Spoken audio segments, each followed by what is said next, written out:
Hi friends, welcome to audios media work. Anchor Anushree ಮದುವೆ ಆಗ್ತಾ ಇದ್ದಾರೆ, ಕರಾವಳಿ ಬೆಡಗಿ ಕೊಡಗಿನ ಸೊಸೆಯಾಗ್ತಾ ಇದ್ದಾರೆ ಅನ್ನೋದು ಸುದ್ದಿಯಾಗಿತ್ತು. ಇದೀಗ ಲೇಟೆಸ್ಟ್ ಅಪ್ಡೇಟ್ ಏನಪ್ಪಾ ಅಂದರೆ ಅನುಶ್ರೀ ಎಂಗೇಜ್ಮೆಂಟ್. ಎಸ್, ಅನುಶ್ರೀ ಮತ್ತು ರೋಷನ್ ಇವರ ಎಂಗೇಜ್ಮೆಂಟ್ ಕಾರ್ಡ್ ಸಿಕ್ಕಾಪಟ್ಟೆ ವೈರಲ್ ಆಗ್ತಾ ಇದೆ. ಇದೇ ಭಾನುವಾರ ಅಂದರೆ ಜುಲೈ 27ರಂದು ಅನುಶ್ರೀ ಮತ್ತು ರೋಷನ್ ಎಂಗೇಜ್ಮೆಂಟ್ ಆಗ್ತಿದ್ದಾರೆ ಅಂತ ಹೇಳಲಾಗ್ತಾ ಇದೆ. ಅದಕ್ಕೆ ಭರ್ಜರಿ ತಯಾರಿ ಕೂಡ ನಡೀತಿದೆ. ಹಾಗೆ ಆಗಸ್ಟ್ 28ಕ್ಕೆ ಈ ಜೋಡಿ ಸಪ್ತಪದಿ ಕೂಡ ತುಳಿತಿದ್ದಾರೆ. ಎಂಗೇಜ್ಮೆಂಟ್ ಕೊಬ್ಬನ್ನ ತಾಂಬೂಲ ಬದಲಾವಣೆ ಮಾಡ್ಕೊಳ್ತಾರಲ್ಲ, ಆ ಫೋಟೋ ವಿಡಿಯೋಗಳು ಕೂಡ ಸಾಮಾಜಿಕ ಜಾಲತಾಣದಲ್ಲಿ ಹರಿದಾಡ್ತಾ ಇದೆ. ಅದರ ಜೊತೆಗೆ ರೋಷನ್ ಅವರ ಧರ್ಮದ ಬಗ್ಗೆ ಕೂಡ ವೈರಲ್ ಆಗ್ತಾ ಇದೆ. ಫಟಾಫಟ್ ಅಂತ ಮಾತಾಡೋ ಅನುಶ್ರೀ ಸ್ಕ್ರಿಪ್ಟ್ ಇಲ್ಲದೇನೆ ಕಾರ್ಯಕ್ರಮಗಳನ್ನ ಹೋಸ್ಟ್ ಮಾಡುವಂಥ ಚಾಲಾಕಿ ಇದ್ದಾರೆ. ಇವರ ಮಾತಿಗೆ ಪ್ರತ್ಯೇಕ ಫ್ಯಾನ್ ಬೇಸ್ ಕೂಡ ಇದೆ. ಇಷ್ಟು ವರ್ಷದಿಂದ ಆಂಕರಿಂಗ್ ಮಾಡ್ತಿರೋಂಥ ಅನುಶ್ರೀ ಅವರ ಮದುವೆ ಯಾವಾಗ ಅಂತ ಕೇಳ್ತಿದ್ದವರೇ ಜಾಸ್ತಿ.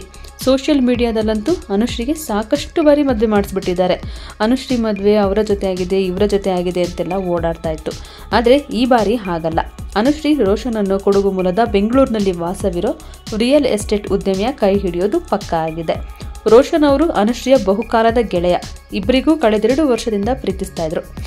ಆಮೇಲೆ ಮನೆಯವ್ರನ್ನೆಲ್ಲ ಒಪ್ಪಿಸಿ ಇದೀಗ ಮದುವೆ ಮಾಡ್ಕೊಳ್ತಾ ಇದ್ದಾರೆ. ಇನ್ನು ಇವರಿಬ್ರು ಪರಿಚಯ ಆಗೋಕೆ ಅಪ್ಪು ಕೂಡ ಒಂದು ರೀತಿ ಕಾರಣ ಆಗಿದ್ರು. ಎಸ್, ಎಲ್ಲರಿಗೂ ಗೊತ್ತಿರೋ ಹಾಗೆ ಅನುಶ್ರೀ ಪುನೀತ್ ರಾಜ್ಕುಮಾರ್ ಅವರ ದೊಡ್ಡ ಅಭಿಮಾನಿ. ಇವರ ಮನೆಯಲ್ಲಿ ಅಪ್ಪುರವರ ದೊಡ್ಡ ಫೋಟೋ ಕೂಡ ಇದೆ. ಅಷ್ಟೇ ಅಲ್ಲ, ಅನುಶ್ರೀ ತಮ್ಮ ಯೂಟ್ಯೂಬ್ ಚಾನೆಲ್ನಲ್ಲೂ ಕೂಡ ಅಪ್ಪು ಅವರ ಫೋಟೋವನ್ನೇ ಹಾಕಿದ್ದಾರೆ. ಅಪ್ಪು ಸಾವನ್ನಪ್ಪಿದಾಗ ಕೂಡ ಅನುಶ್ರೀ ತುಂಬಾನೇ ಡಿಸ್ಟರ್ಬ್ ಆಗೋಗಿದ್ರು. ಅಪ್ಪು ಅಭಿಮಾನಿಯಾಗಿರುವಂಥ ಅನುಶ್ರೀ ಪುನೀತ್ ಅವರಿಂದಾನೇ ಪರಿಚಯ ಆಗಿರೋ ರೋಷನ್ ಜೊತೆ ಮದುವೆ ಆಗ್ತಾ ಇದ್ದಾರೆ. ಅಲ್ಲದೆ ಇವರ ಎಂಗೇಜ್ಮೆಂಟ್ ಪ್ಲಸ್ ಮದುವೆ ಕಾರ್ಡ್ನಲ್ಲೂ ಕೂಡ ಅಪ್ಪು ಅವರ ಫೋಟೋವನ್ನು ಪ್ರಿಂಟ್ ಮಾಡಿಸಿದ್ದಾರೆ. ಅಪ್ಪು ಆಶೀರ್ವಾದದೊಂದಿಗೆ ಅಂತ ಕೂಡ ಹಾಕಿಸಲಾಗಿದೆ. ಇದೇ ಜುಲೈ 28ರ ಭಾನುವಾರ ಅನುಶ್ರೀ ಎಂಗೇಜ್ಮೆಂಟ್ ಅದ್ದೂರಿಯಾಗಿ ನಡೆಯಲಿದೆ. ಆದರೆ ಹುಡುಗ ಕೊಡಗಿನವರಾಗಿರೋದ್ರಿಂದ ಅಲ್ಲಿ ನಡೆಯುತ್ತಾ, ಇಲ್ಲ ಮಂಗಳೂರಿನಲ್ಲಿ ನಡೆಯುತ್ತಾ, ಇಲ್ಲ ಇಬ್ಬರೂ ಬೆಂಗಳೂರಿನಲ್ಲಿ ಇರೋದ್ರಿಂದ ಬೆಂಗಳೂರಿನಲ್ಲೇ ಆಗುತ್ತಾ ಅನ್ನೋದು ಮಾತ್ರ ರಿವೀಲ್ ಆಗಿಲ್ಲ. ಆದರೆ ಅನುಶ್ರೀ ಮದುವೆ ಮಾತ್ರ ಪ್ಯಾಲೇಸ್ ಗ್ರೌಂಡ್ನಲ್ಲೇ ಆಗ್ತಾರೆ ಅಂತ ಹೇಳಲಾಗ್ತಿದೆ. ಯಾಕಂದರೆ ಅನುಶ್ರೀಗೆ ತುಂಬ ಜನ ಸೆಲೆಬ್ರಿಟೀಸ್ಗಳು ಆಪ್ತರು. ಸೊ ಆಂಕರ್ ಆಗಿ ಹೆಸರು ಮಾಡಿರೋದ್ರಿಂದ ಸಾಕಷ್ಟು ಜನ ಸೆಲೆಬ್ರಿಟಿಗಳು ಬರ್ತಾರೆ. ಅಪ್ಪು ಅಭಿಮಾನಿಗಳು ಸಹ ಬರೋ ಸಾಧ್ಯತೆ ಇದೆ.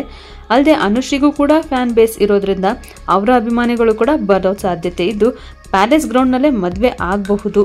ಆಗಸ್ಟ್ 28ಕ್ಕೆ ಮದುವೆ ಫಿಕ್ಸ್ ಆಗಿದ್ದು ಅದಕ್ಕೂ ಕೂಡ ಅದ್ದೂರಿಯಾಗಿ ತಯಾರಿ ನಡೀತಾ ಇದೆ. ಸದ್ಯ ಇದೇ ಭಾನುವಾರ ಎಂಗೇಜ್ಮೆಂಟ್ ನಡೀತಾ ಇದ್ದು ಇಬ್ಬರ ಕುಟುಂಬಸ್ಥರು ಕೆಲ ಅತ್ಯಾಪ್ತರಿಗೆ ಮಾತ್ರ ಆಹ್ವಾನ ಕೊಡಲಾಗಿದೆಯಂತೆ. ಆದರೆ ಈ ನಡುವೆ ಆಂಕರ್ ಅನುಶ್ರೀ ಮದುವೆ ಆಗ್ತಿರೋ ಹುಡುಗ ಮುಸ್ಲಿಂ ಧರ್ಮಕ್ಕೆ ಸೇರಿದವರು ಅಂತ ಹೇಳಲಾಗ್ತಾ ಇದೆ.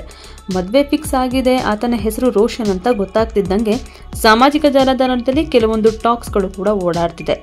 ಇದಕ್ಕೆ ಅನುಶ್ರೀ ಕೂಡ ರೋಸ್ಟ್ ಆಗೋಗಿದ್ದಾರೆ. ಕೆಲವೊಂದಿಷ್ಟು ಅನುಶ್ರೀ ಫ್ಯಾನ್ಸ್ ರೋಷನ್ ಯಾರು, ಯಾವ ಧರ್ಮದವರು, ಅವರ ಹಿನ್ನೆಲೆ ಏನು, ಎಷ್ಟು ಕೋಟಿ ಆಸ್ತಿ ಇಟ್ಟಿದ್ದಾರೆ, ಏನೇನು ಮಾಡ್ತಾರೆ ಅಂತೆಲ್ಲ ಹುಡುಕಾಡ್ಬಿಟ್ಟಿದ್ದಾರೆ. ಎಲ್ರಿಗೂ ಗೊತ್ತಿರೋ ಹಾಗೆ ಅನುಶ್ರೀ ಮಂಗಳೂರಿನವರು. ಆದರೆ ಅನುಶ್ರೀ ಮದುವೆ ಆಗ್ತಿರೋ ಹುಡುಗ ಕೊಡಗಿನವರು. ಅಲ್ಲಿಯ ಹುಡುಗ ಅಂದರೆ ಒಕ್ಕಲಿಗ ಇರ್ಬೋದು ಅಂತ ಫ್ಯಾನ್ಸ್ ಗೆಸ್ ಮಾಡಿದರು. ಆದರೆ ಇನ್ನೂ ಒಂದಿಷ್ಟು ಜನ ರೋಷನ್ ಕ್ರಿಶ್ಚಿಯನ್ ಧರ್ಮಕ್ಕೆ ಸೇರಿದವರು ಅಂತ ಹೇಳ್ತಾ ಇದ್ದಾರೆ. ಆದರೆ ಇನ್ನೊಂದಿಷ್ಟು ಜನ ಅನುಶ್ರೀ ಮದುವೆ ಆಗ್ತಿರೋ ರೋಷನ್ ಮುಸ್ಲಿಂ ಧರ್ಮಕ್ಕೆ ಸೇರಿದವರು ಅಂತ ಕೂಡ ಹೇಳ್ತಾ ಇದ್ದಾರೆ. ರೋಷನ್ ಅವರು ಪುನೀತ್ ರಾಜ್ಕುಮಾರ್ ಅವರ ಫ್ಯಾಮಿಲಿಗೆ ಹತ್ತಿರ ಇದ್ದವರು. ಅನುಶ್ರೀ ಕೂಡ ಪುನೀತ್ ಅವರ ದೊಡ್ಡ ಅಭಿಮಾನಿಯಾಗಿದ್ದು ಇಬ್ಬರು ಕೂಡ ಒಂದು ಈವೆಂಟ್ನಲ್ಲಿ ಪರಿಚಯ ಆಗಿತ್ತು. ಸೊ ಅಲ್ಲಿಂದ ಶುರುವಾದಂತಹ ಈ ಪರಿಚಯ ಪ್ರೀತಿಗೆ ತಿರುಗಿತ್ತು. ರೋಷನ್ ಯಾವ ಧರ್ಮದವರು ಅನ್ನೋದು ಮುಖ್ಯ ಅಲ್ಲ, ಅವರು ಅಪ್ಪು ಅಭಿಮಾನಿಯಾಗಿರೋದ್ರಿಂದ ಒಳ್ಳೆಯ ವ್ಯಕ್ತಿತ್ವ ಇರೋ ಹುಡುಗ ಕೂಡ ಆಗಿದ್ದಾರೆ. ಆದರೆ ಅನುಶ್ರೀ ಮದುವೆ ಆಗ್ತಿರೋ ಹುಡುಗ ಮುಸ್ಲಿಂ ಕುಟುಂಬಕ್ಕೆ ಸೇರಿದವರು ಅಂತ ಗೊತ್ತಾಗ್ತಿದ್ದಂತೆ ಸಾಕಷ್ಟು ಜನ ಟ್ರೋಲ್ ಮಾಡ್ತಾ ಇದ್ದಾರೆ. ಬೇರೆ ಧರ್ಮದ ಹುಡುಗ ನಿಮಗೆ ಸಿಕ್ಲಿಲ್ವಾ, ಹಿಂದೂ ಧರ್ಮದಲ್ಲಿ ಯಾವ ಹುಡುಗನೂ ಸಿಕ್ಕಿಲ್ವಾ ಅಂತೆಲ್ಲ ಕಮೆಂಟ್ ಮಾಡ್ತಾ ಇದ್ದಾರೆ. ಇದಕ್ಕೆ ರೋಸ್ಟ್ ಆಗಿರುವಂಥ ಅನುಶ್ರೀ ತಮ್ಮ ಸೋಷಿಯಲ್ ಮೀಡಿಯಾ ಖಾತೆಯಲ್ಲಿ ಪೋಸ್ಟ್ ಒಂದನ್ನು ಹಾಕಿದ್ದಾರೆ. ಯಾರ ಬಾಯನ್ನು ಕೂಡ ಮುಚ್ಚೋಕೆ ಆಗೋದಿಲ್ಲ, ನಾವು ಮಾತಾಡೋರ್ನ ಬಾಯನ್ನು ಮುಚ್ಚಿಸೋದಕ್ಕೆ ಆಗೋದೇ ಇಲ್ಲ ಅಂತ ಡಾಕ್ಟರ್ ರಾಜ್ಕುಮಾರ್ ಅವರ ಒಂದು ಸಿನಿಮಾದಲ್ಲಿ ಹೇಳಿದಂತಹ ಡೈಲಾಗನ್ನು ಶೇರ್ ಮಾಡ್ಕೊಂಡಿದ್ದಾರೆ. ಅನುಶ್ರೀ ಸ್ಟೇಟಸ್ಗೂ ಸುಮ್ಮನಾಗದ ಜನ ಅಲ್ಲಿಗೂ ಹೋಗಿ ಕಮೆಂಟ್ ಹಾಕಿ ಬಾಯಿಗೆ ಬಂದಂಗೆ ಮಾತಾಡ್ತಾ ಇದ್ದಾರೆ. ಬೇರೆ ಧರ್ಮದ ಹುಡುಗನನ್ನು ಮದುವೆ ಆಗೋ ಅವಶ್ಯಕತೆ ಏನಿತ್ತು? ಮದುವೆ ಆಗದೆ ಹಾಗೆ ಉಳಿದ್ಬಿಡಿ, ಯಾವ ನಷ್ಟನೂ ಆಗಲ್ಲ. ಮಂಗಳೂರಿನಿಂದಂತಹ ಬಂದಂತಹ ನೀವು ಹಿಂದುತ್ವವನ್ನು ಎತ್ತಿ ಹಿಡಿಬೇಕಿತ್ತು. ಅದನ್ನು ಬಿಟ್ಟು ಆ್ಯಂಕರ್ ಆಗಿದ್ದೀನಿ, ಸೆಲೆಬ್ರಿಟಿ ಆಗಿದ್ದೀನಿ, ದುಡ್ಡಿದೆ, ದುಡಿಮೆ ಇದೆ ಅಂತ ಹೇಳಿ ಬೇರೆ ಧರ್ಮದವರ ಜೊತೆ ಜೀವನ ಸಾಗಿಸೋಕ್ಕೆ ಹೊರಟಿದ್ದೀರಾ. ಇದೆಲ್ಲ ಯಾಕೆ ಬೇಕು ನಿಮ್ಮಂಥವ್ರಿಗೆ ಅಂತೆಲ್ಲ ಸಿಕ್ಕಾಪಟ್ಟೆ ರುಬ್ತಾ ಇದ್ದಾರೆ. ಸೊ ರೋಷನ್ ಜೊತೆ ಅನುಶ್ರೀ ಅವರು 2 ವರ್ಷದಿಂದ ರಿಲೇಶನ್ಶಿಪ್ನಲ್ಲಿ ಇದ್ದರು.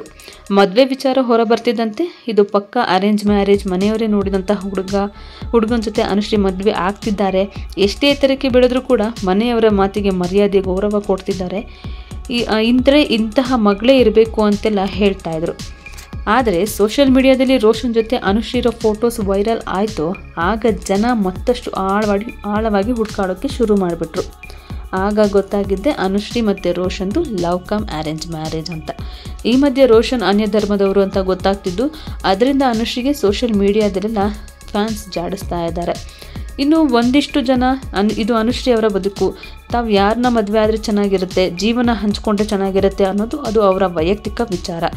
ಕಾಮೆಂಟ್ ಮಾಡೋರು, ಕಾಲೆಳೆಯೋರು, ಟ್ರೋಲ್ ಮಾಡೋರು ಯಾರು ಕೂಡ ಅನುಶ್ರೀ ಬದುಕನ್ನು ಕಟ್ಟಿಕೊಡಲ್ಲ.